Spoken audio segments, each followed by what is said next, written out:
All right, so what we have this morning, it is like 3:30 in the morning.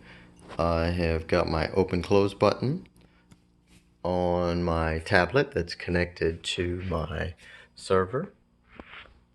On top of here, we've got, you can see that black cable there, the Raspberry Pi Zero is connected up there.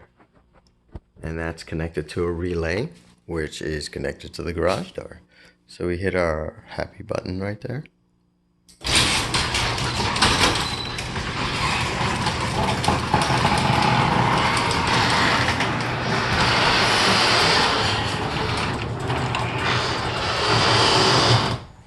We hit our button again.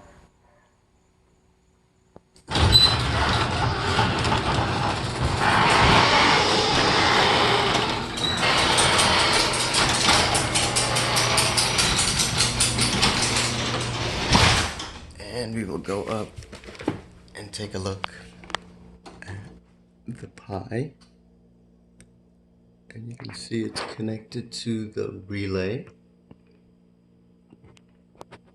And that's it.